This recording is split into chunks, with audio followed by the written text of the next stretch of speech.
महेश्वर गुरुर्साक्षात् परं ब्रह्म तस्मै श्रीगुरवे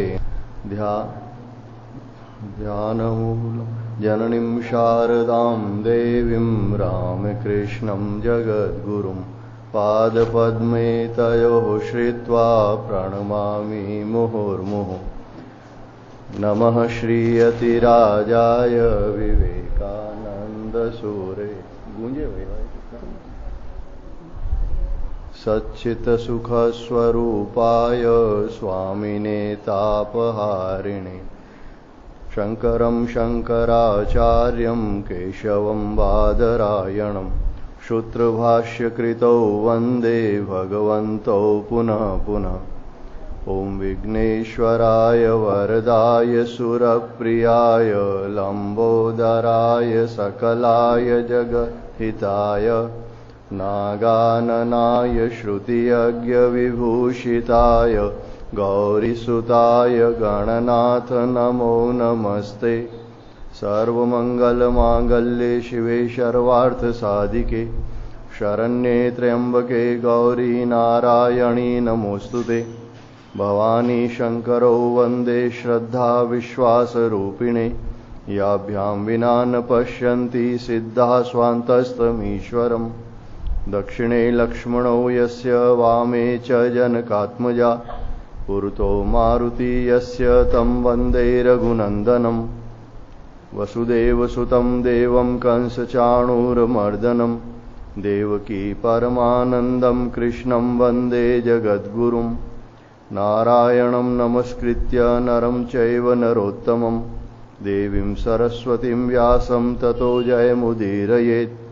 ॐ पार्थाय प्रतिबोधतां भगवता नारायणेन स्वयं व्यासेन ग्रथितां पुराणमुनिना मध्ये महाभारतम् अद्वैतामृतवर्षिणीं भगवतीम् अष्टादशाध्यायिनीम् अम्ब त्वामनुसन्दधामि भगवद्गीते भवद्वेषणीम्। सर्वोपनिषदो गावो दुग्धा गोपालनन्दनः पार्थो वत्सः सुधीर्भोक्ता दुग्धं गीतामृतं महत् दुग्धं गीतामृतं महत्। श्रीमन्नारायण नारायण नारायण श्रीमन्नारायण नारायण नारायण श्रीमन्नारायण नारायण नारायण श्रीमन्नारायण नारायण नारायण श्रीमन्नारायण नारायण नारायण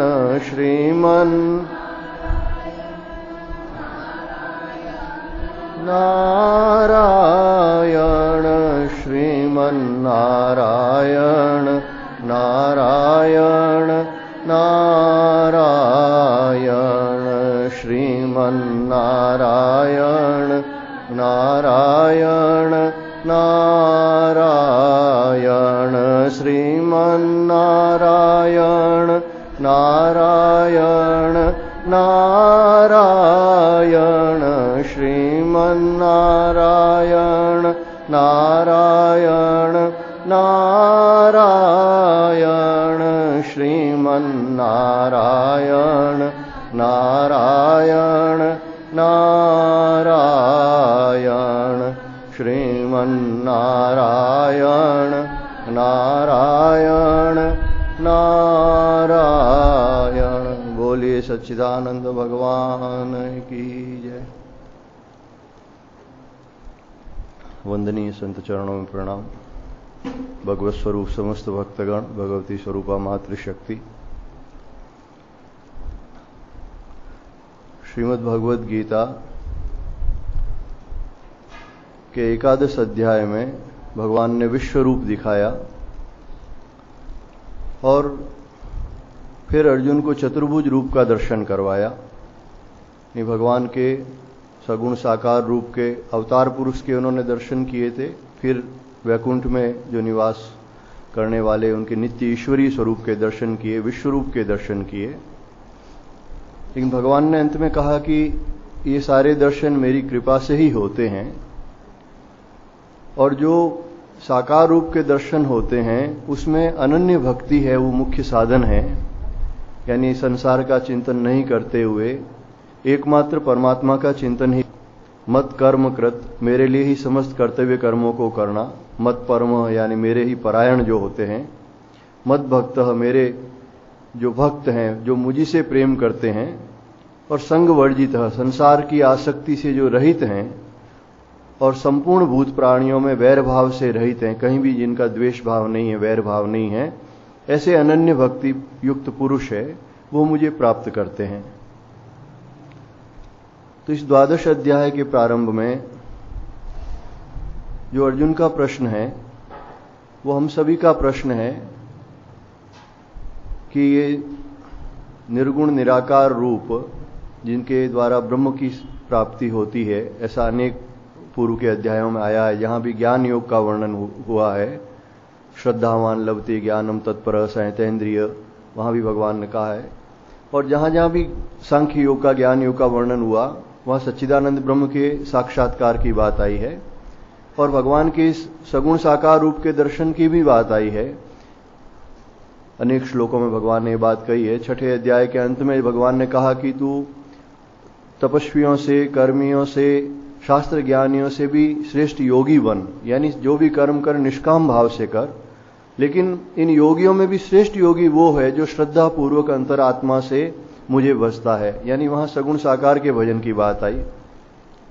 तो इन दोनों में से श्रेष्ठ कौन है, इस हेतु अर्जुन प्रश्न करते हैं। ओम श्री परमात्मने नमः। अथ 12 अर्जुन उवाच एवं सततयुक्ता ये भक्तास्त्वां पर्युपासते ये चाप्यक्षरम अव्यक्तम तेषां के योगवित्तमः। एवं सततयुक्ता जो कहते हैं, एवं शब्द है ये पूर्व के श्लोक के कारण, ये जो 11वां अध्याय उसका जो अंतिम श्लोक था कि मेरे ही परायण होकर जो तू कर्म कर, इस अनन्य भक्ति से तू मुझे प्राप्त करेगा, इसी श्लोक को उसका संदर्भ देते हुए अर्जुन यह पूछ रहे हैं कि इस प्रकार से, यानी जैसे आपने बताया, एवं इस प्रकार से जो अनन्य प्रेमी भक्तजन आपके भजन में लगे हुए हैं या निरंतर आपसे युक्त हैं, सतत युक्त हैं कर्मों के द्वारा, यानी अपने सभी कर्म अर्पित कर रहे हैं। फिर भगवान ने कहा मेरा ही भक्त हो, कहीं और प्रेम नहीं हो, कहीं आसक्ति नहीं हो। तो इस प्रकार से जो भगवान के ध्यान में, भजन में लगे हुए हैं, और त्वाम शब्द यहां पे भगवान के उस सगुण रूप के बारे में, साकार रूप के बारे में कह रहे हैं, क्योंकि भगवान ने वहां उसी के लिए अनन्य भक्ति करने के लिए कहा था। और इसमें हम भगवान कृष्ण का जो साकार रूप तो है ही, इसी के माध्यम से हम अन्य साकार रूप भी ले सकते हैं, जितने भी भगवान के साकार रूप हैं। तो एक तो वो भक्त, अनन्य प्रेमी भक्त जो इस प्रकार से आपके सगुण साकार परमेश्वर को भजते हैं, और दूसरे जो अक्षर अव्यक्त को, यानी अविनाशी सच्चिदानंद ब्रह्म को, अक्षर यानी जिसका विनाश नहीं हो, क्षर नहीं हो, वो परमात्मा ब्रह्म, और जो अव्यक्त है, अव्यक्त का अर्थ होता है जो इंद्रियों के गोचर नहीं है। एक तो जिसे हम इंद्रियों से जिसको जान सकते हैं, देख सकते हैं, स्पर्श कर सकते हैं, लेकिन उस प्रकार का जो नहीं है, अव्यक्त है। और अव्यक्त भी शब्द पहले ब्रह्मा जी के लिए भी अव्यक्त शब्द आया है, मूल प्रकृति के लिए भी अव्यक्त शब्द आया है, पर यहां पर जो अक्षर अव्यक्त दोनों कहने का अर्थ यही है कि वो जो निराकार निर्गुण ब्रह्म है, जो इंद्रिय गोचर नहीं है और ब्रह्मा जी और प्रकृति से भी परे है, उसे अतिश्रेष्ठ भाव से बसते हैं। परिउपासते यानी प्रकृष्ट रूप से, श्रेष्ठ भाव से जो बसते हैं। इन दोनों प्रकार के उपासकों में अति उत्तम योगवेत्ता कौन है, इन दोनों में पूरी दृष्टि से उत्तम योगी कौन है? अब भगवान अर्जुन का ये प्रश्न है, और ये प्रश्न कोई भगवत प्रेरणा से ही अर्जुन ने पूछा है, क्योंकि ये प्रश्न सभी संप्रदायों में है, विश्व के सभी संप्रदायों में। और संप्रदायों में जो ये भेद है, विवाद है, वो भी इसी बात का है कि भगवान निराकार है कि साकार है। और फिर भगवान ने इस प्रश्न का उत्तर जितना दिया है उतना भगवत गीता में लगातार भगवान कहीं नहीं बोले।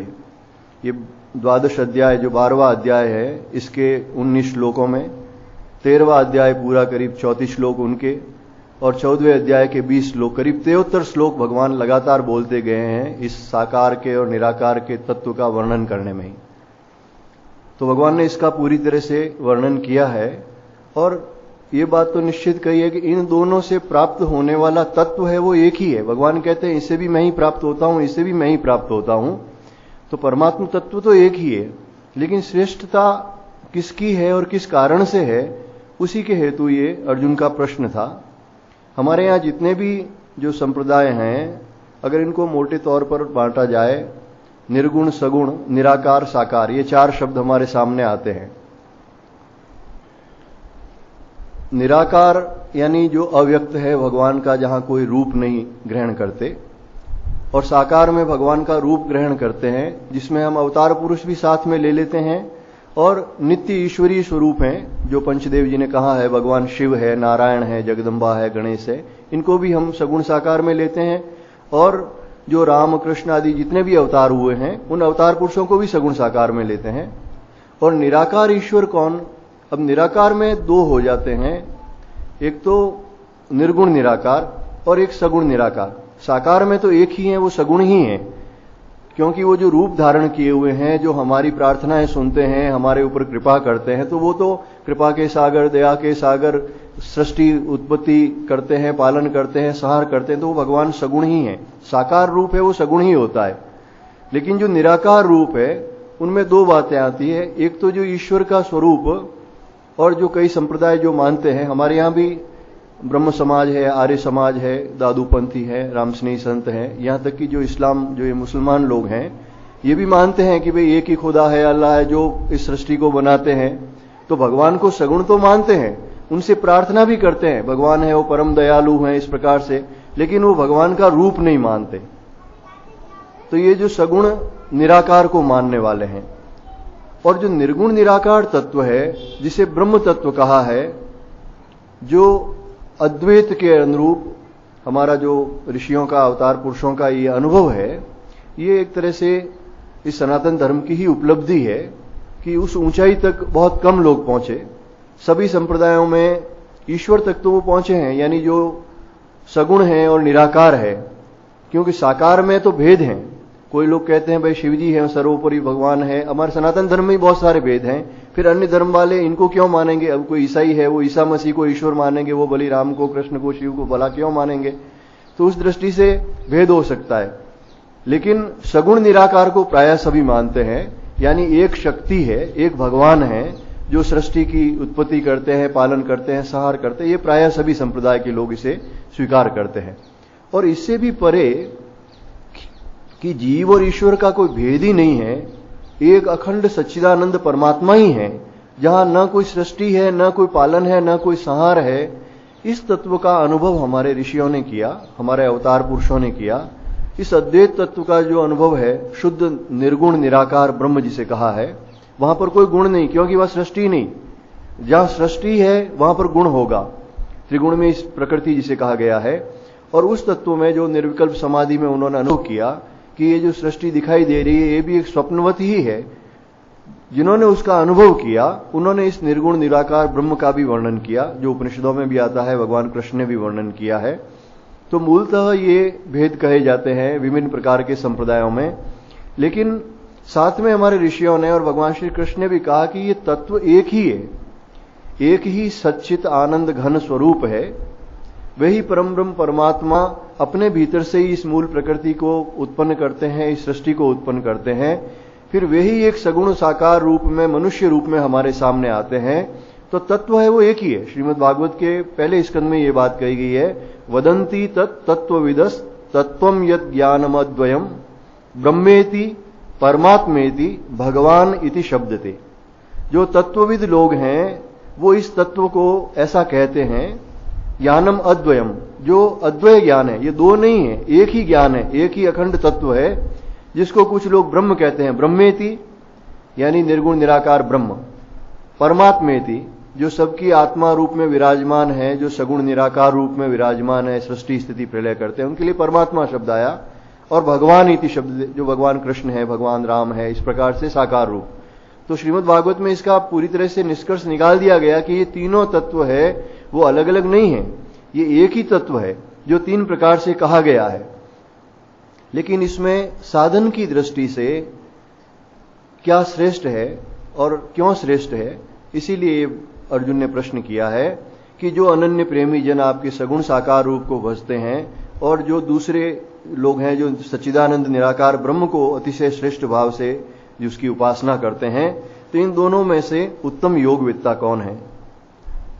श्री भगवान उवाच, अब भगवान श्री कृष्ण कहते हैं, मय्यावेश्य मनो ये माम नित्ययुक्ता उपासते श्रद्धया पर्योपेतास्ते मे युक्ततमा मतः।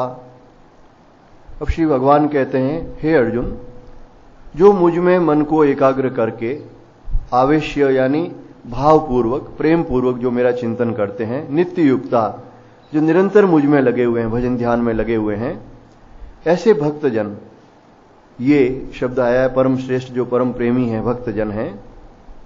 परया श्रद्धया, अतिशय श्रेष्ठ श्रद्धा। श्रद्धा का मतलब होता है भगवान में एक प्रत्यक्षवत विश्वास करना। तो भगवान कहते हैं जो भावपूर्वक मेरा चिंतन करते हैं, जिनका मन भी मुझ में लगा हुआ है। मन कहाँ लगता है? जहां अपनापन होता है, जहां जिसको हम अपना मानते हैं ये मेरा है, उसके प्रति प्रेम होता है। और जहां प्रेम होता है वहां मन अपने आप जाता है, मन लगाने की आवश्यकता नहीं होती। जैसे बच्चों में होता है ये मेरा पुत्र है, तो वहां मन लगाने के लिए हम उनका ध्यान नहीं करते, मन अपने आप ही जाता है, वहां उनके प्रति प्रेम होता है इसलिए।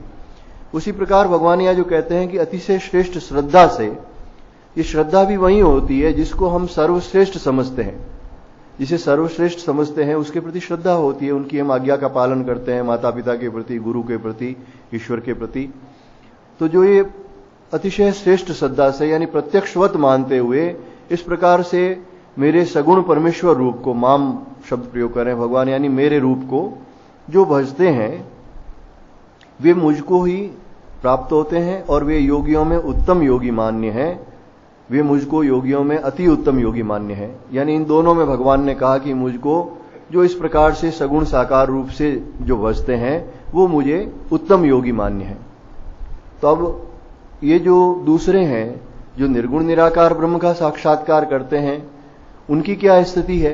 क्योंकि उनके बारे में भी जो भगवान ने स्वयं नहीं, पूर्व के 4 अध्याय में वगैरह भगवान ने कहा कि ये ज्ञानी मेरी आत्मा है, ज्ञानी मेरा स्वरूप है। जितने भी जो सकाम भक्त हैं उनसे ये श्रेष्ठ है। और वासुदेव सर्वमिति स महात्मा स दुर्लभ, ये जो इस प्रकार का महात्मा दुर्लभ है, ज्ञान रूपी नौका से अगर संसार के समस्त पापियों से अधिक पापी हो तो वो भी इस ज्ञान रूपी नौका से पार हो जाएगा। इस ज्ञान के द्वारा समस्त कर्म है वो भस्मीभूत हो जाएंगे। ये बात पहले भगवान ने कही है। तो अब भगवान ने जो कहा कि ये सगुण साकार रूप में मुझे बसता है, ये योगी मुझे अति उत्तम योगी मान्य है। अब निर्गुण निराकार वाले की बात भगवान कहते हैं, ये त्वक्षरम निर्देश्य मव्यक्तम पर्युपासते सर्वत्र गम चिंत्यम च कूटस्थमचलम ध्रुवम सन्नियमेन्द्रियग्रामम सर्वत्र समबुद्धयः ते प्राप्नुवन्ति मामेव सर्वभूतहिते रतः। अब भगवान कहते हैं कि ते प्राप्नुवन्ति मामेव, माम एव यानी मुझे ही, वे भी मुझे ही प्राप्त करते हैं। सर्वभूत हिते रतः, इस प्रकार से जो अब निराकार निर्गुण के सारे वाचक अर्जुन ने जो प्रश्न किया था उसमें तो केवल अक्षर और अव्यक्त ये 2 शब्द दिए थे, यानी उस अविनाशी सत्ता के बारे में जिसका कभी विनाश नहीं होता और जो अव्यक्त है। लेकिन भगवान उसके साथ और भी विशेषण जोड़ते हैं, इंद्रिय ग्रामम संनियम्य, ऐसे पुरुष जिन्होंने अपनी इंद्रियों को एक तो वशीभूत कर रखा है, यानी इसमें एक तो निराकार निर्गुण की उपासना वाले के लिए अपनी इंद्रियों को वश में करना, इंद्रियों का दमन करना, ये विशेष है। सम दम विवेक वैराग्य, ये विशेष करके निराकार निर्गुण ब्रह्म के जो उपासक हैं उनके लिए आवश्यक है। तो भगवान कहते हैं जो अपनी इंद्रिय समुदाय को भली भांति वश में कर चुके हैं, यानी जो इंद्रियों के वश में नहीं है, और अब वो बताते हैं वो तत्व जो ब्रह्म तत्व, जो अचिंत्य है, जो मन बुद्धि से परे है, जो इंद्रिय गम्य नहीं है, इंद्रियों के द्वारा नहीं जाना जा सकता, और सर्वत्र गम, जो सर्वव्यापी तत्व है, ब्रह्म तत्व है, वो सर्वव्यापी कहा गया है। अनिर्देश्यम, यानी जिसके बारे में ऐसा नहीं कहा सकता कि ये इसके समान है, निर्देशित नहीं कर सकते, किसी के साथ तुलना नहीं कर सकते इस ब्रह्म तत्व की, ये एक अखंड तत्व है, ये इसके समान है, ऐसा निर्देशित भी नहीं कर सकते उसको।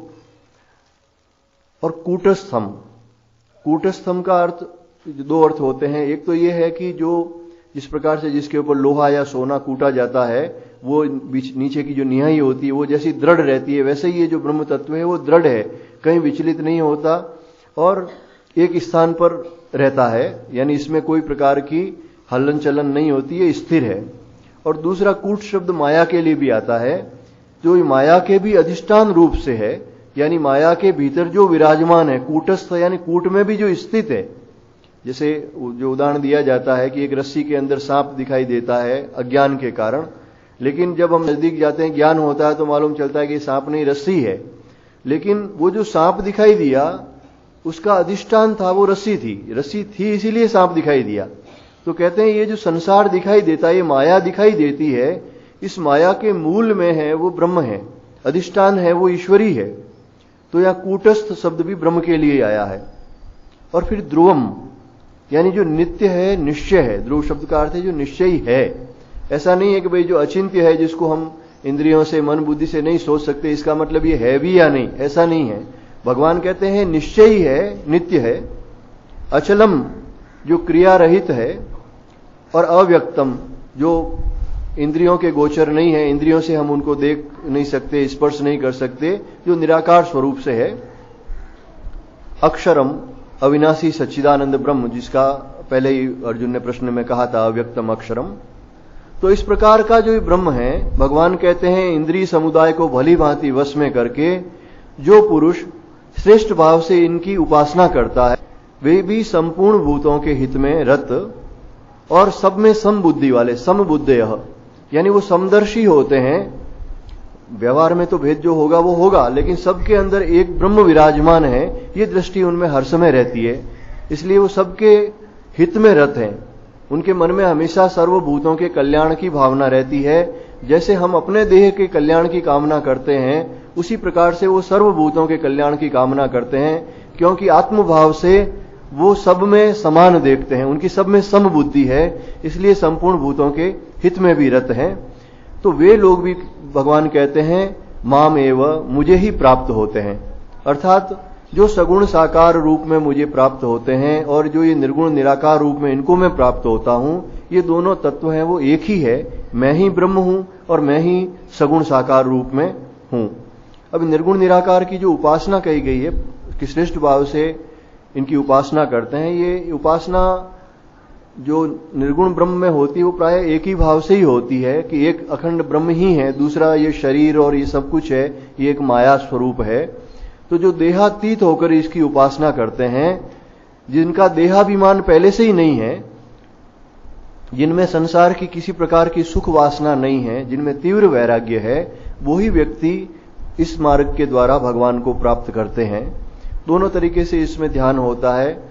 एक तो वो व्यक्ति जब ध्यान करता है तो जो भी विचार आता है, जो भी व्यक्ति वस्तु, उन सबको हटाता जाता है कि ये भी ब्रह्म नहीं है, ये भी ब्रह्म नहीं है, ये भी ब्रह्म नहीं है, और अंततः वो ब्रह्म तत्व में स्थित हो जाता है।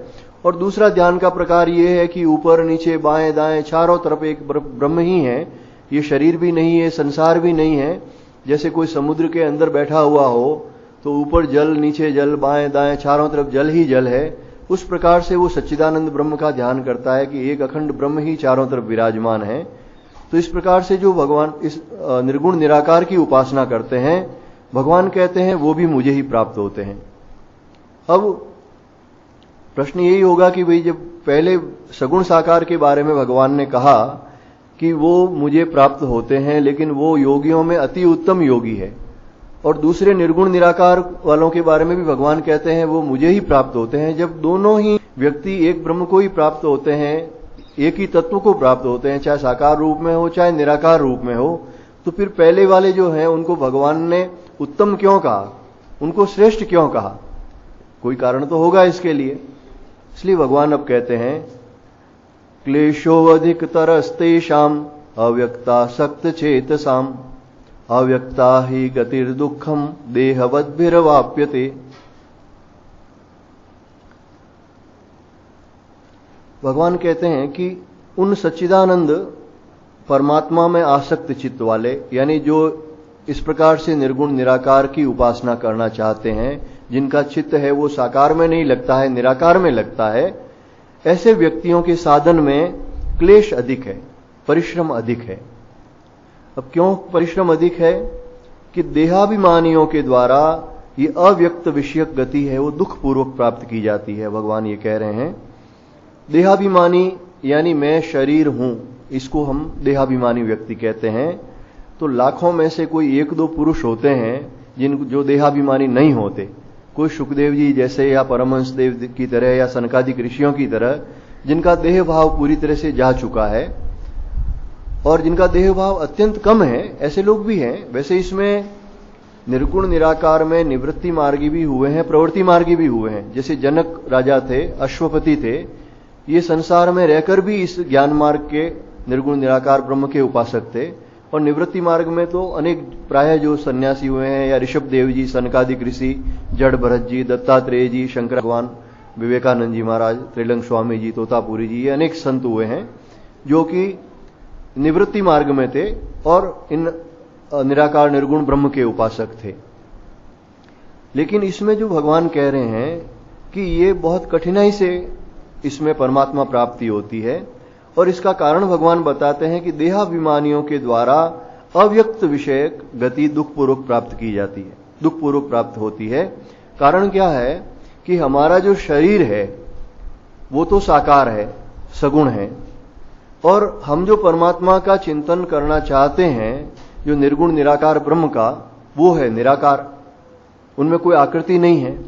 हमारा मन उसी बात का चिंतन कर सकता है जिसके संस्कार उसमें है, जिसका वो अभ्यस्त है। अब जो भाषा मैं बोल रहा हूं उसको आप जानते हैं, इसलिए उसका आप चिंतन कर सकते हैं। मैं जो क्या कह रहा हूं उसको आप समझ सकते हैं। लेकिन अगर कोई दूसरी भाषा बोली जाए, अगर केवल संस्कृत के श्लोक बोले जाए या केवल अंग्रेजी बोली जाए, तो आप नहीं समझ सकते। कारण क्या है कि उसके संस्कार हमारे हृदय में नहीं है। हमने वो जो देखा नहीं है, समझा नहीं है, उसको हम नहीं समझ सकते। तो जो हम शरीर में हैं तब तक हम शरीरधारियों को ठीक से समझ सकते हैं। ये पुरुष है, ये स्त्री है, ये सात्विक पुरुष है, ये सुंदर है, ये असुंदर है। नाम और रूप के द्वारा ही हम वस्तुओं को भी पहचानते हैं, व्यक्तियों को भी पहचानते हैं। इस नाम रूप के बगैर हम इस संसार में किसी वस्तु का चिंतन नहीं कर सकते। तो निराकार कहने से हम परमात्मा का चिंतन नहीं कर पाएंगे। प्रायः जो निराकारवादी हैं, जो भी लोग कहते हैं हम भगवान के साकार रूप को नहीं मानते, उनकी उपासना पद्धति में अगर वो ध्यान करेंगे तो या तो वो आकाश का ध्यान करेंगे, अगर वो जप करेंगे तो कहते हैं हम श्वासोश्वास जप कर रहे हैं, यानी श्वास का ध्यान करेंगे, भगवान का नाम जपेंगे और श्वास का ध्यान करेंगे। तो जो श्वास का जो ध्यान करते हैं तो वो भगवान का ध्यान नहीं हुआ। मन की एकाग्रता में सहायता तो मिलेगी उससे, लेकिन वो भगवान का ध्यान नहीं हुआ।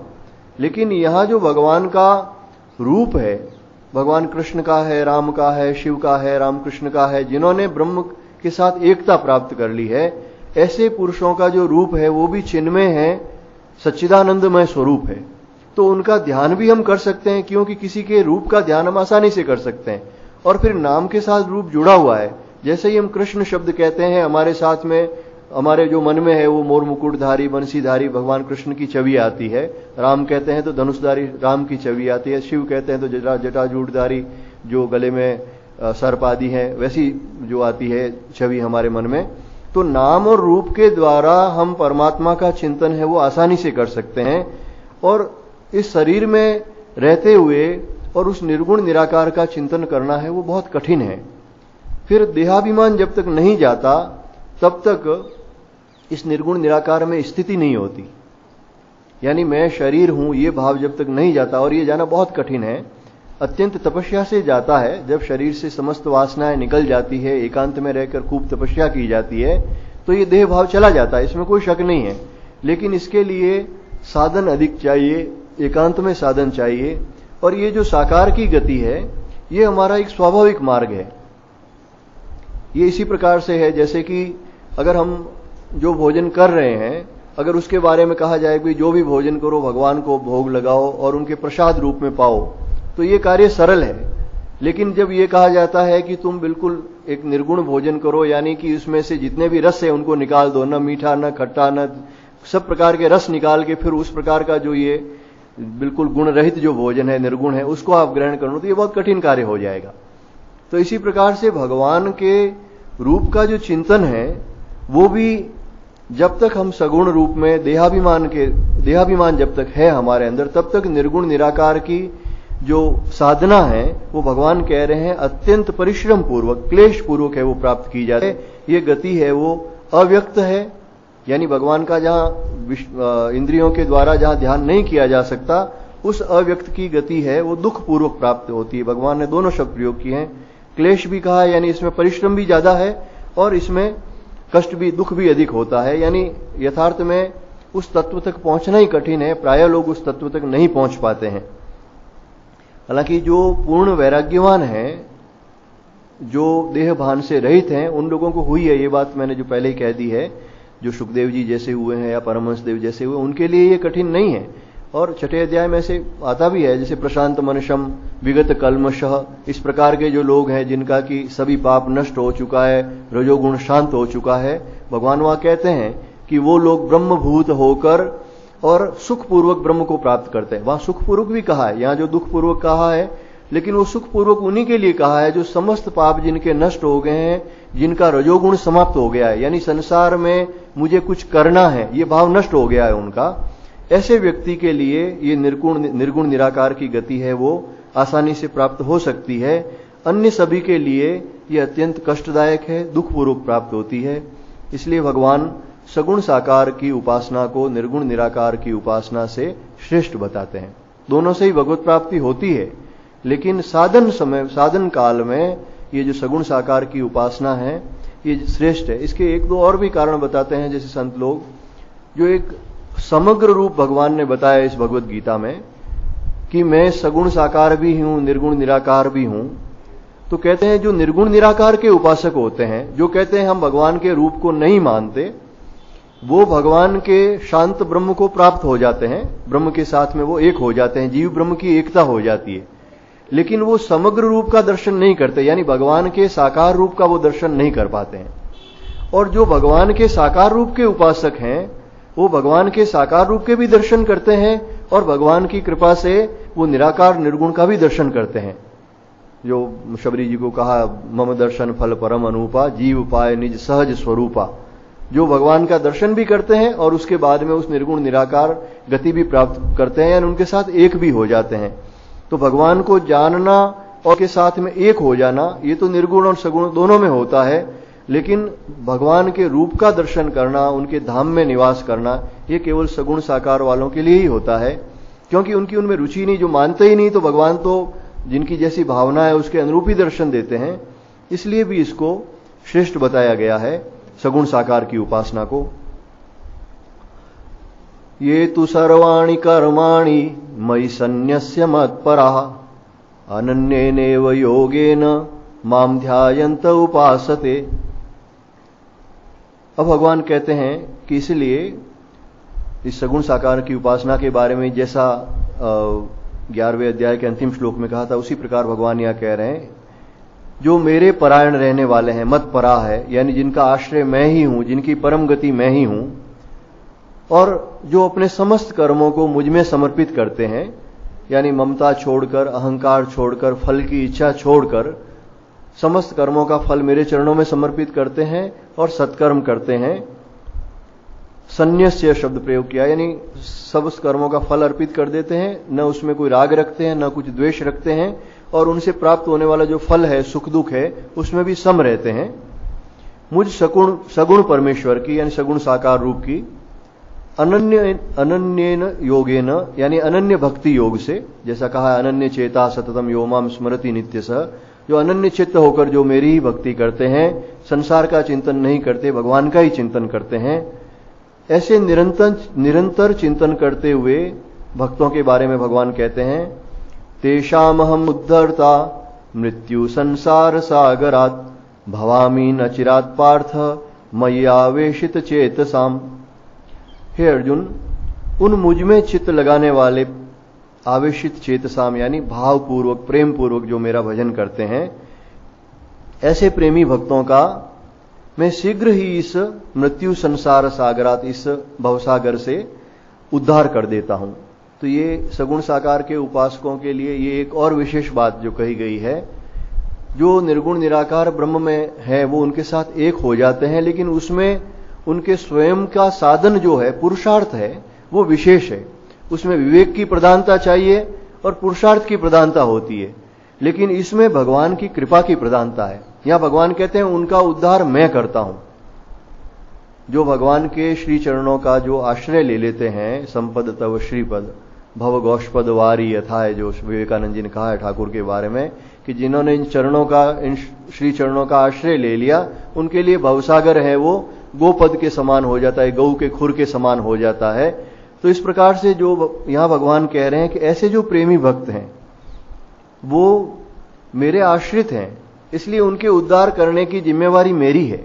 इसलिए भगवान कहते हैं कि मैं जिस प्रकार से भवसागर में अनेक जन्म मृत्यु रूपी लहरें उठ रही है, अनेक अनेक जन्म मरण हो रहे हैं, उनमें मैं उनको पार कर देता हूं। एक तरह से नौका का केवट बन जाता हूं और उनको बिठा के इस भवसागर से पार कर देता हूं। पूर्व के अध्याय में भगवान ने जैसे कहा था कि जो मेरे अंदर ही चित्त लगाकर मेरा भजन करते हैं, मैं उनके हृदय में ज्ञान रूपी दीपक जला देता हूं, उनके हृदय का अज्ञान अंधकार दूर कर देता हूं।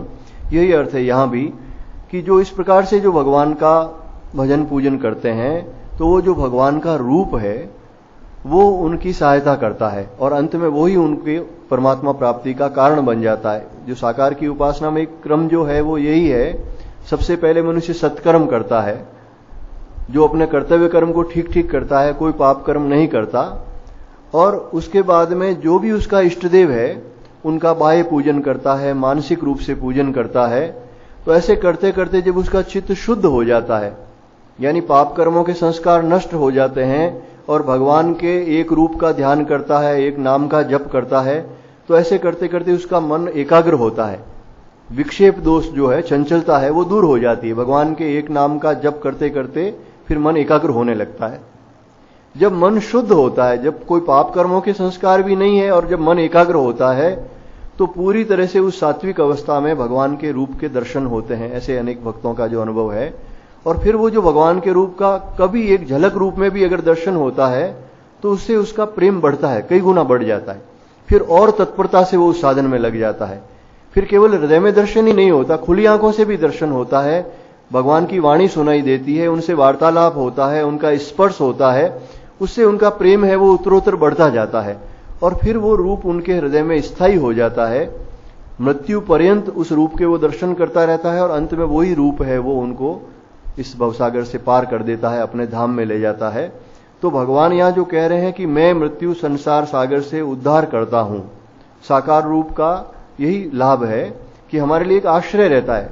अगर कोई कमी भी आ जाए, साधन में कोई प्रकार की गलती भी हो जाए, तो भी भगवान से हम क्षमा मांग लेते हैं। भगवान का एक आश्रय रहता है, वो हमारी साधना में सहायता करते हैं। और जब थोड़ी उच्च अवस्था हो जाती है तो ठाकुर जैसा कहते थे कि फिर मन ही गुरु हो जाता है। मन में क्या करना चाहिए, क्या नहीं करना चाहिए, ऐसा करो वैसा करो, इस प्रकार से आपकी मन में ही ये सब वाणी सुनाई देती है। तो भगवान कहते हैं इस प्रकार मैं मृत्यु रूप संसार समुद्र से उद्धार करने वाला हूं। और इसलिए अब हमारा कर्तव्य क्या बनता है वो भगवान कहते हैं, मय्येव मन आधत्स्व मयि बुद्धिम निवेशय निवसिष्यसि मय्येव अत ऊर्ध्वम न संशय। इसमें कोई संशय नहीं है। किस बात में संशय नहीं है? कि तुम मुझ में ही मन को लगा, मुझ में ही बुद्धि को लगा और इसके उपरांत तू मुझ में ही निवास करेगा, इसमें कोई संशय नहीं है। मन और बुद्धि ये जब शुद्ध स्वरूप में होते हैं, जब साधन करते करते पवित्र हो जाते हैं, तो उनमें और आत्मा में कोई फर्क नहीं रहता। ठाकुर कहते थे शुद्ध मन, शुद्ध बुद्धि और आत्मा एक ही तत्व है। और जहां हमारा मन है, जहां हमारी बुद्धि है, वहीं हमारा निवास है। भगवान कहते हैं तू मुझ में ही निवास करेगा, क्योंकि तुम्हारा मन मुझ में लगा हुआ है, बुद्धि मुझ में लगी हुई है। मन का लगाना जैसे पूर्व के श्लोक में कहा है कि जहां पर अपनापन होता है वहां प्रेम होता है, और प्रेम होता है वहां पर मन अपने आप लगता है। भगवान ही मेरे हैं, मेरे तो गिरधर गोपाल, दूसरों न कोई, ये दोनों ही बातें जरूरी है। भगवान ही मेरे हैं और दूसरा मेरा कोई नहीं है, ये हृदय से जान लेना। ऊपर से व्यवहार में सब हैं, पिताजी माताजी बच्चे वगैरह सब हैं, उनके साथ व्यवहार जैसा भी है, शास्त्र अनुकूल जैसा जिसके साथ व्यवहार करना चाहिए, आदर देना चाहिए, सेवा करनी चाहिए, वो सब ठीक है। लेकिन भीतर से ये मानना चाहिए कि ये मेरे कोई नहीं है, अंततः मेरे भगवान ही है। एक दिन ऐसा होगा जिस दिन मैं रहूंगा और भगवान रहेंगे, ये शरीर भी साथ छोड़ देगा और ये जो जितने भी जिनको मेरा मेरा कह रहा हूं ये कोई साथ रहेंगे नहीं। इस प्रकार मन से जहां चिंतन होता है, भगवान को ही हम अपना मानते हैं, तो भगवान से प्रेम होता है, और प्रेम होता है तो भगवान में मन लगता है। और फिर भगवान कहते हैं बुद्धि को भी लगा, यानी बुद्धि के द्वारा जो हम सोचते हैं कि संसार में इसमें सुख है उसमें सुख है, ये बुद्धि को वहां से हटाकर एकमात्र परमात्मा ही प्राप्त करने लायक है, और सभी सुखों की खान, आनंद की खान है वो परमात्मा ही है। मनुष्य जीवन का एकमात्र उद्देश्य है वो परमात्मा प्राप्ति है। परमात्मा है वो सुहृद है, हमारे हितैषी हैं, ये भगवान खुद कह रहे हैं, सुहृदम सर्वभूतेषु, मैं सबका सुहृद हूं, सबका हितैषी हूं। इस प्रकार से अपनी बुद्धि को निरंतर जो भगवान में लगाता है, मन को निरंतर भगवान में लगाता है, तो भगवान कहते हैं कि वो निरंतर मुझ में ही निवास करता है, इसमें कोई संशय नहीं है। और केवल यही निवास नहीं करता है, शरीर त्याग होने के बाद भी अगर वो भगवान के साथ एक होना चाहता है तो भगवान के स्वरूप के साथ में मिल जाता है, यानी भगवान में ही निवास करता है, निर्वाण ब्रह्म को प्राप्त हो जाता है। और अगर वो भगवान के धाम में प्रवेश करना चाहता है तो वो एक भागवती तनु, जिसे भक्तों का देह कहते हैं, जैसे कहते हैं गोलोक में सभी गोपिकाएं रहते हैं, भगवान कृष्ण के भक्त रहते हैं, राम जी के धाम में राम जी के भक्त रहते हैं, शिव धाम कैलाश में शिव जी के भक्त रहते हैं। तो उसी प्रकार से जो उनके इष्ट देव हैं, उनके धाम में ऐसा सूक्ष्म चिन्मय देह धारण करके वहां निवास करता है। तो दोनों दृष्टि से हम कह सकते हैं कि भगवान के साथ ही वो निवास करता है। लेकिन इसमें मन और बुद्धि का विशेष यहां बताया गया है, यानी शरीर से जो क्रिया होती है वो इतनी महत्वपूर्ण नहीं है जितना मन कहाँ है वो महत्वपूर्ण है। मन भगवान में रहे, जैसे ठाकुर एक दो मित्रों की बात बताते थे, एक दो मित्र गए, एक मित्र कथा में जाकर बैठा, एक नाच गाना सुनने के लिए चला गया। जो नाच गाना सुन रहा था वो वहां बैठा ये सोच रहा था कि देखो मेरा मित्र है वो कितना भाग्यशाली है, वहां कथा सुन रहा है, मैं कैसे यहाँ गंदी जगह पर आ गया। और जो कथा सुन रहा था वो ये सोच रहा था कि देखो मेरा मित्र कैसा वहां आनंद कर रहा है और मैं कहाँ यहाँ आकर बैठ गया। तो जिसका जैसा मन था उसके अनुरूप ही उनकी गति हुई, केवल बैठने से नहीं होता। तो भगवान कहते हैं तू मन और बुद्धि मुझी में लगा, इससे तू मेरे अंदर ही निवास करेगा, इसमें कोई संशय नहीं है। अथ चित्तम समाधातुम न शक्नोसि मयि स्थिरम अभ्यास योगेन ततो मामिप्चाप्तुम धनंजय। अब भगवान कहते हैं कि अगर तू मन को मुझ में अचल स्थापित नहीं कर पा रहा है, कि जो भगवान ने कहा तू केवल मन और बुद्धि मुझी में लगा, लेकिन मन है वो बस में नहीं आ रहा है, इधर उधर भटक रहा है अभी अचल रूप से, यानी स्थायी रूप से तू मेरे अंदर भी स्थिर नहीं कर पा रहा है, तो कह रहे हैं कि अर्जुन तू अभ्यास रूपी योग के द्वारा मुझको प्राप्त करने की इच्छा कर। एक तो इच्छा तीव्र होनी चाहिए। ये जो भगवत प्राप्ति है वो केवल जीव की इच्छा के ऊपर निर्भर है। भगवान अवतार पुरुष में आपके सामने भी खड़े हो जाएं और आपकी भगवत प्राप्ति की अगर इच्छा नहीं है तो भगवान जबरदस्ती आपको कहीं नहीं ले जाएंगे, ये निश्चित बात है। ऐसे कई संत महात्मा हुए, या जैसे गोकर्ण जी का वो आता है जिसमें कि वो विमान आए, लेकिन विमान के अंदर सभी नहीं बैठे, जिनकी इच्छा थी वो ही गए। तुकाराम जी महाराज के विमान आया भगवान का, लेकिन तुकाराम जी गए, उनकी पत्नी भी नहीं गई साथ में। तो जीव की इच्छा के बगैर है वो भगवत प्राप्ति नहीं होती। तो भगवान कहते हैं तुम्हारा मन मुझ में अगर अचल नहीं रहता है तो भी अभ्यास के द्वारा, एक तो अभ्यास का अर्थ ये है कि एक ही वृत्ति को मन में उठाना, भगवान के नाम का जप करना, कीर्तन करना, ध्यान करना, ये जो है भगवत विषयक जो भी क्रियाएं हैं हमारे जो इष्ट देव के विषयक क्रियाएं हैं या भगवान के किसी रूप के विषयक, लेकिन भगवत विषयक क्रियाओं, सांसारिक क्रिया नहीं हो, उनका बार बार अभ्यास करना। और विशेष रूप से मन को एकाग्र करने के लिए एक रूप का ध्यान करना, एक नाम का जप करना। लेकिन उसके साथ में जो भगवान ने कहा है कि तू मुझे प्राप्त करने की इच्छा कर, ये बहुत जरूरी है कि जब तक जीवन का उद्देश्य ये नहीं हो जाता कि मुझे परमात्मा प्राप्ति ही करनी है, जैसा भगवान कहते हैं कि जो ये नहीं मान लेता कि इस भगवत प्राप्ति से बड़ा कोई लाभ नहीं है, और बड़ी से बड़ी विपत्ति आए तो भी उससे विचलित नहीं हो। व्यवसायत्मिका बुद्धि एक है कुरुनंदन, एक ही प्रकार की ये निश्चयात्मक बुद्धि होती है कि मेरे जो भी कर्म होंगे वो भगवत प्रीत्यर्थ होंगे, धर्म के अनुकूल होंगे और उनका फल है वो ईश्वर को समर्पित करूंगा। तो इस प्रकार से कहते हैं कि तू अभ्यास कर और अभ्यास करके मुझे प्राप्ति की इच्छा कर। तो इच्छा करने से अगर तुम्हारी इच्छा तीव्र है और अभ्यास भी पूरा है तो इसी जन्म के अंत में भगवत प्राप्ति हो जाएगी। जीवन काल में भी अगर अभ्यास तीव्र है तो जीवन काल में ही भगवत दर्शन हो जाएंगे। अगर मान लो अभ्यास में कोई कमी रह गई तो जैसा भगवान ने छठे अध्याय में बताया कि उसकी भी दुर्गति नहीं होती, वो उत्तम लोकों में जाता है और फिर ऐसे कुल में जन्म लेता है जहां पर फिर उसे पूर्व का जो अभ्यास किया हुआ जितना साधन है वो उसे मिल जाता है। योगियों के घर में जन्म लेता है या शुचिनाम श्रीमताम गेहे, ऐसे धनी पुरुषों के जो श्रीमान है, सत्कर्मी है, सत्संगी है, ऐसे घर में जन्म लेता है और फिर साधन करके भगवत प्राप्ति कर लेता है। इसलिए भगवान कहते हैं मुझे प्राप्ति की तू इच्छा कर। और इस अभ्यास के अनेक प्रकार हो सकते हैं। एक तो यही है भगवान के एक नाम का ध्यान, एक नाम का जप और एक रूप का ध्यान, जो नाम है उसी अनुरूप उन रूप का ध्यान करें। फिर ध्यान करते समय जैसे छठे अध्याय में भगवान ने कहा था कि मन जहां जहां जाता है वहां से हटाकर तू बार बार मुझ में लगा। मन जाता है इधर उधर, लेकिन जाता है तो उसको बार बार मेरे चरणों में लगाने का प्रयास कर। यही अभ्यास है, करते करते ही, करत करत अभ्यास जो कहते हैं ना, अभ्यास करते करते ही होता है। दूसरा एक और तरीका है कि जहां जहां मन जाता है ये सब भगवान के रूप हैं ऐसा माने।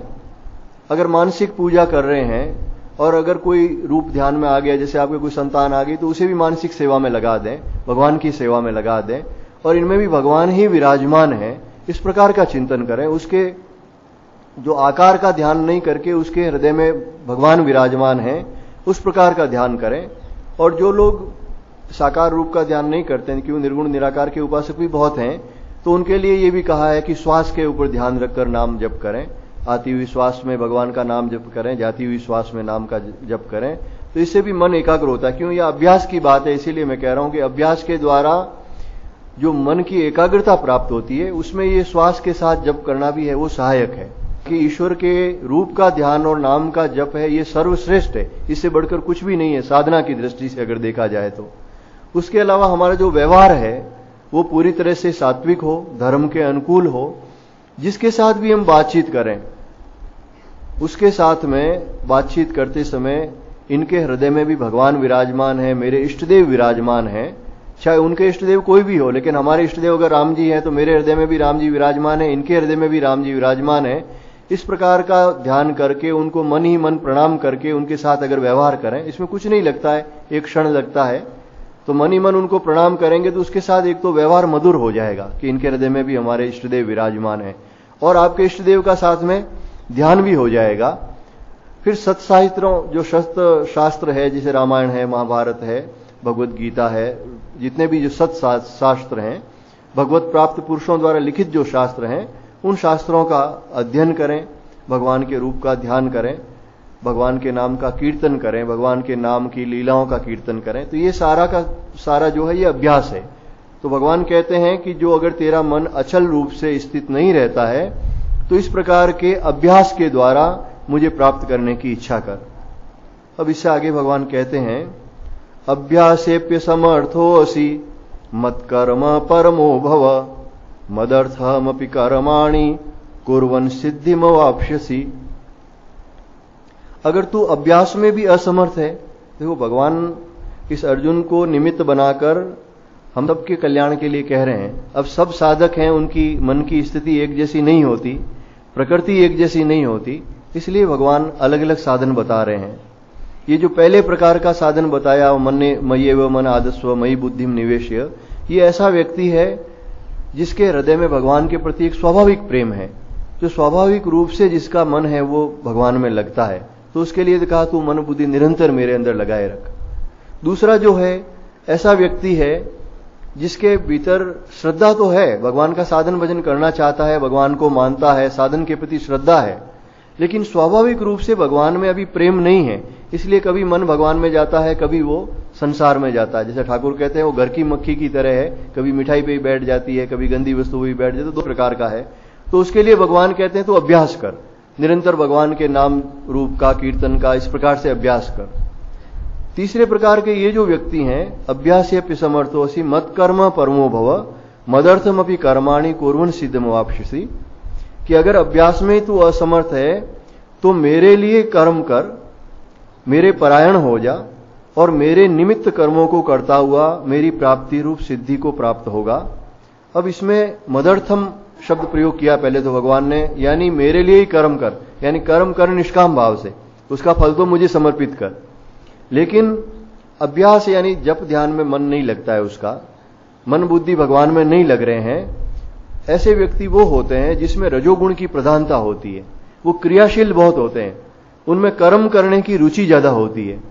तो इसके लिए भगवान कहते हैं तू कर्म कर, सत्कर्म कर, मदर्थ कर्म, यानी जो भी कर्म हम कहते हैं ये भगवान के निमित्त, जैसे तीर्थ यात्रा करते हैं, गौ सेवा करते हैं, ब्राह्मणों की सेवा करते हैं, संतों की सेवा करते हैं, ये सारे के सारे, गंगा स्नान करना, मंदिर के दर्शन, जैसे कई माताओं के नियम होता है, जितने भी गांव के मंदिर हैं उन सब के दर्शन करेंगे। तो एक जगह बैठकर ध्यान करने में, जप करने में समर्थ नहीं है तो ये भी अच्छा है, कम से कम वो भगवान के दर्शन कर रही है ना। तो ये मदर्थ कर्म है जो भगवान यहां कह रहे हैं कि भगवान के निमित्त कर्म कर। जितने भी है, जो यज्ञ हवन है, कोई अभिषेक करते हैं, कोई पाठ करते हैं, तो इस प्रकार के कर्म कर, जिनकी कर्मों में बहुत अधिक रुचि है, मन एक जगह नहीं टिकता है, तो भगवान कहते हैं इस प्रकार से भी मेरे निमित्त कर्म करने से भी तू मुझे ही प्राप्त होगा। क्योंकि जो कर्म भगवान के निमित्त किए जाते हैं, जिसमें कोई काम भाव नहीं होना चाहिए कि भाई उनके दर्शन करने से मुझे ये मिलेगा, ये सांसारिक कोई हो कि नौकरी लग जाएगी, धन मिल जाएगा, ऐसी बात नहीं होनी चाहिए। केवल भगवान के लिए जो कर्म किए जाते हैं उससे भी भगवान कहते हैं मेरी प्राप्ति रूपी सिद्धि को प्राप्त होगा। इस श्रीमद् भागवत में प्रहलाद जी महाराज ने जो ये नवधा भक्ति बताई, श्रवणम कीर्तनम विष्णु स्मरणम पाद सेवनम अर्चनम वंदनम दास्यम सख्यम आत्मनिवेदनम, ये जो नवधा भक्ति बताई है इसी प्रकार से बताई। जिसकी कर्मों में बहुत रुचि है तो भगवान की पहले कथा सुनने जाए, भगवान के नाम का कीर्तन करे, नाम का स्मरण करे, वो बैठ के इसमें यहां जप का इतना, इस नवधा भक्ति में जप ध्यान की बात नहीं कही उन्होंने।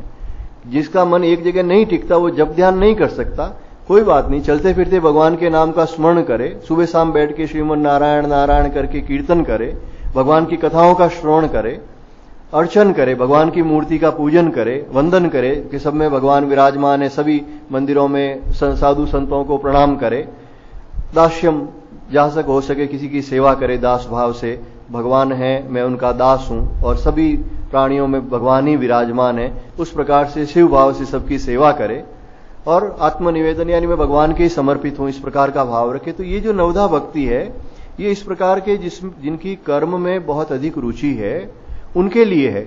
लेकिन ये भगवत भाव से, निष्काम भाव से हो तो ये भी भगवान कह रहे हैं मेरी प्राप्ति करा देगा। एक मध्य प्रदेश के आसपास ही एक भक्त हुए हैं, एक सामान्य वो किसान थे, उनकी रुचि ऐसी थी, वो जब सुनते कहीं आसपास के गांव में भी कि कहीं कथा है, कोई साधु संत आए हुए हैं, तो वो तुरंत जाते। ज्यादा पढ़े लिखे नहीं थे, कुछ ज्यादा समझ में भी नहीं आता था, फिर भी वहां जाएंगे तो भगवान की कथा है, कथा सुनेंगे। और संतों के प्रति उनको इतनी श्रद्धा थी, वो जब सुनते कि कहीं साधु संत है, अमुक जंगल में भी किसी संत को देखा है, तो वो उन संत के पास सुनते ही तुरंत जाते थे। और घर में गौएं थी तो देखते भाई संत के पास में खाली हाथ नहीं जाना चाहिए, तो एक लोटे में दूध लेके जाते थे और वहां जाके संतों को दूध पिला देते थे। फिर अगर पूछते महाराज भिक्षा के लिए, अगर कोई कहते आटा दाल ले आओ तो आटा दाल भी ले जाते थे। इस प्रकार से वो सेवा करते, संतों के दर्शन के लिए जाते। एक बार उधर पास में कोई छोटी नदी थी, एक नाला था, तो वहां पर कोई बाघ आ गया, कोई चीता आ गया। गांव के लोग उधर गए, उन्होंने देखा कि वो बाघ आया है, लोगों ने हो हल्ला किया, तो वो दौड़ के उस नदी के किनारे, नाले के किनारे किसी झाड़ियों में है वो जाके बैठ गया। अब उधर दूसरे लोगों की जाने की हिम्मत नहीं हुई और वो लोग वापस गांव की तरफ लौट आए। बीच में वो उनको भक्त मिल गए, वो जो किसान थे, तो उन्होंने विनोद से, मजाक से उनको कहा कि भगत जी आज तो एक संत उधर आए हुए हैं, नदी के किनारे नाले के पास में बैठे हैं।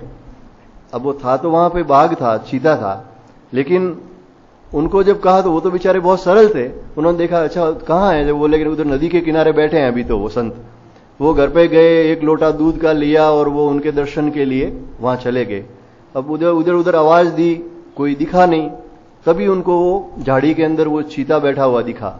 तो उन्होंने कहा भाई, मन में ये भाव आया कि भाई साधु संत हैं, ये तो शेर चीते का रूप भी धारण कर सकते हैं, हो सकता है संत ने चीते का रूप, है तो संत ही, उन्होंने कहा था संत है मतलब संत ही है, इतनी उनकी श्रद्धा थी। इसलिए वो लोटा भर के दूध ले गए और उनके चरणों में उन्होंने वो दूध रख दिया, प्रणाम किया कि महाराज आप ग्रहण करो। और वो जो, क्यों, भगवान तो सब जगह है, कण कण में, उस चीते में भी भगवान तो थे ही। उन्होंने उसके सिर पे अपना पंजा रखा और उस दूध को ग्रहण किया और उसने उसमें भगवान के दर्शन किए, पीतांबर धारण किए हुए साक्षात भगवान के दर्शन किए उन चीते के। फिर अन्य लोग भी उधर लाठियां लेके जब आए तो उन्होंने देखा कि वो चीता है, वो उनके सिर पे एक अपना पंजा रखे हुए हैं और वो उस लोटे में से दूध को चाट रहा है।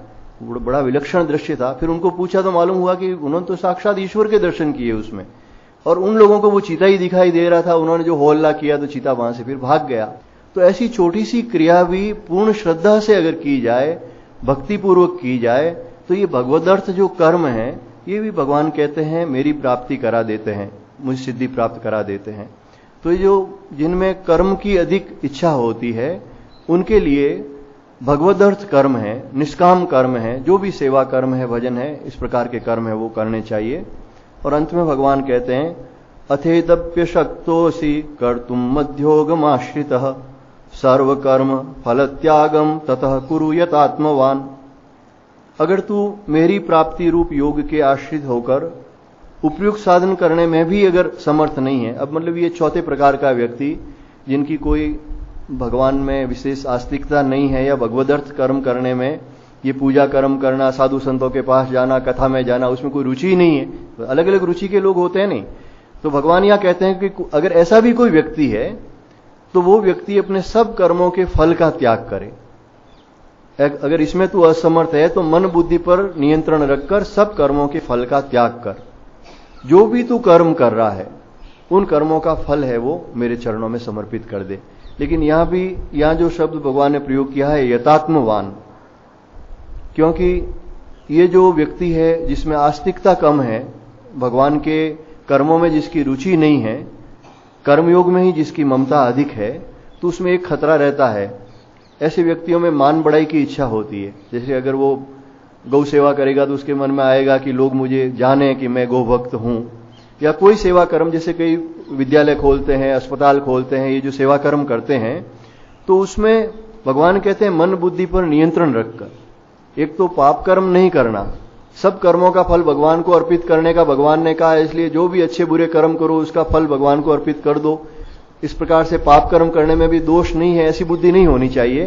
तो कोई असत कर्म तो करने ही नहीं है, और जो सत्कर्म करें उसमें भी अपनी मन बुद्धि को वश में रखकर और निषिद्ध कर्मों का पूर्ण रूप से त्याग करके शास्त्र विहित जो सत्कर्म है वो भगवान कहते हैं उन कर्मों के फल का त्याग कर दे। कर्मों के फल के त्याग का बहुत महत्व कहा है, क्योंकि जो मुक्ति का कारण है वो निष्कामता ही है। जैसे अध्याय में, दूसरे अध्याय में इसका जो वर्णन आया जहां पे कर्मयोग का, वहां यही कहा गया है कि ये ज्ञान है वो कामनाओं से ढका हुआ है, इच्छाओं से ढका हुआ है।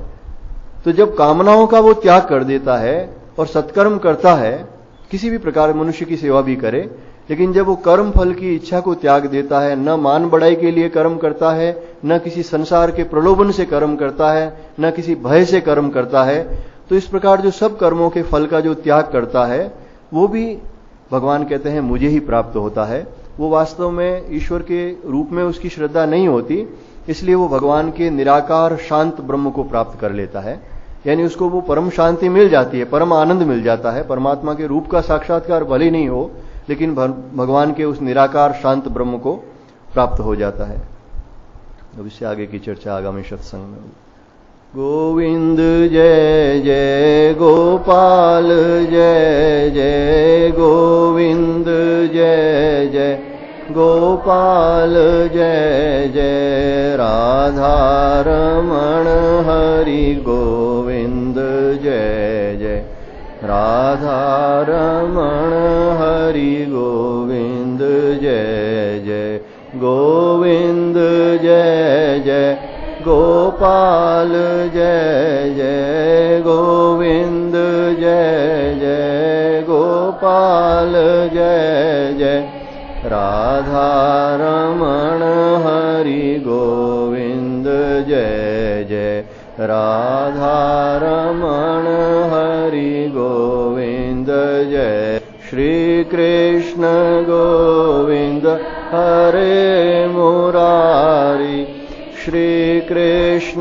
गोविंद हरे मुरारी हे नाथ नारायण वासुदेव हे नाथ नारायण वासुदेव श्री कृष्ण गोविंद हरे मुरारी श्री कृष्ण गोविंद हरे मुरारी हे नाथ नारायण वासुदेव हे नाथ नारायण वासुदेव। बोली सच्चिदानंद भगवान की जय।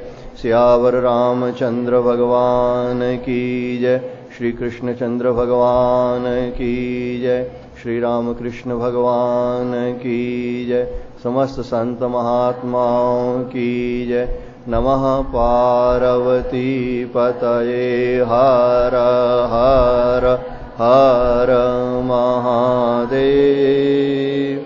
काशी विश्वनाथ की जय। ओम शांति शांति।